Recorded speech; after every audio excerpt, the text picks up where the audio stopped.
Far away from the civilized world, you will find a unique place on this globe. Located in the Coral Triangle, it houses the largest underwater biodiversity with one of the richest coral reef ecosystems in the world. They call this place the Lost Paradise. Welcome to Raja Ampat.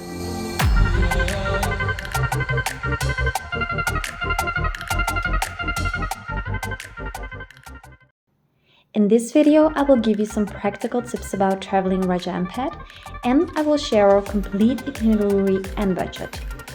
I hope you like this video. Raja Ampat is an archipelago in West Papua, Indonesia. As this place is pretty remote, it takes some effort to get there. First, you need to reach Indonesia, from where you can take a domestic flight to Sorong. In Sorong, you will take the ferry to Waigeo, which is the largest island on Raja Ampat. We didn't stay there as we wanted to visit the smaller islands. In Waigeo, you will take a smaller boat that takes you to your homestay. For several reasons, I suggest you to book your homestays in advance, which you can do at stay@rajaampat.com or booking.com. While booking your homestay, you can arrange transportation from Waigeo. This was our 2-week itinerary. The first island we visited during this trip was Arborek, a local island where we stayed 3 nights.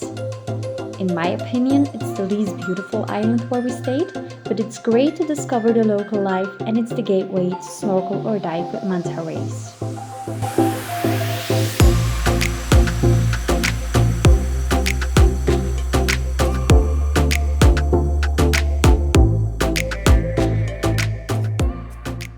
Beside those beautiful giants, Arborek also has great snorkeling to offer at the jetty. Expect lots of colorful fish, and maybe you even get to see a little shark. Discover the West Papuan culture. You can visit a little village where you can find a shop, school, and church. We stayed at Kayapyov and enjoyed the most beautiful sunset over there. The second island we visited was a unique-shaped Rufus Island, where we stayed 4 nights. We stayed at Lagoon Homestay, and this little island is part of the Pem Islands. It's the gateway to visit the lookout point at Pianemo. And while you're there, make sure to visit Star Lagoon as well. Along the way, you can stop at some incredible snorkel spots. Around the Pem Islands, you can also find some of the best diving spots in Raja Ampat, like Melissa's Garden and the Pem Slope.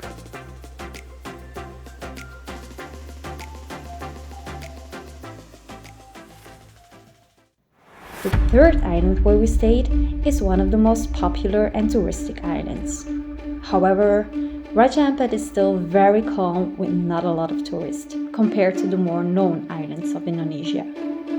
We stayed 4 nights at Kri, and this is a must visit for underwater lovers. Make a little hike through the jungle to Kri's viewpoint, where you have a great view over the entire island.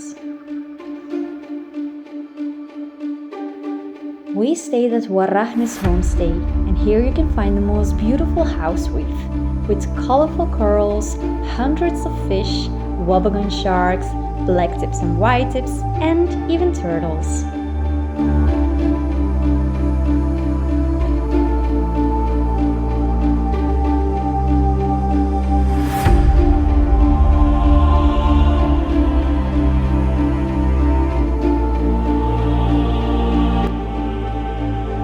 Next to the homestay, you can find a little lovely beach.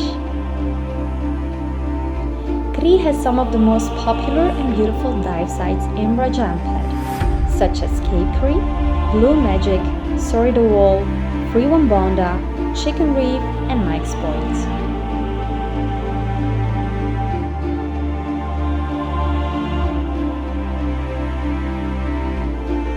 The last island where we stayed for 4 nights is Gem. In my opinion, it's the most beautiful island. This is one of the bigger islands in Raja Ampat, and it's known for its pristine beauty of nature. The island is lush green and totally feels like paradise. We stayed at Meto's Homestay, and this was the most comfortable place where we stayed during our trip in Raja Ampat. On this island, you can spot the birds of paradise, And maybe you even get to see a couscous. Book a day trip around Gem and explore Hidden Bay and the Passage, one of the best dive spots on Raja Ampat. Along the way, you will stop by a lake where you can swim with stingless jellyfish. This is a unique experience.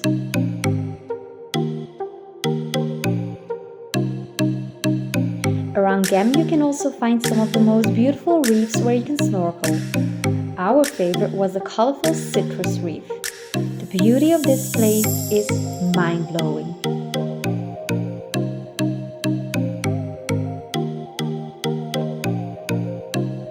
The only SIM that works on Raja Ampat is Telkomsel. However, keep in mind that on many islands you simply have no internet connection. You pick this destination to connect with nature.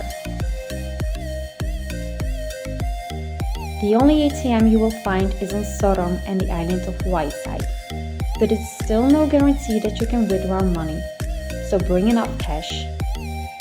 We calculated in advance how much we needed for our trip and got this money at the airport in Jakarta. Bring more money than you think you will need. Luxury hotels and resorts are hard to find in Raja Ampat. There are a few exceptions, but most accommodations are very basic with often just a mattress on the floor and a bucket of water to wash yourself. These accommodations cost an average of 50 euros a night for 2 people, and this includes all meals. In total, we spent less than 1,775 euros in Raja Ampat during 60 nights, flights not included. This is an average of 55 euros and 43 cents per person per day.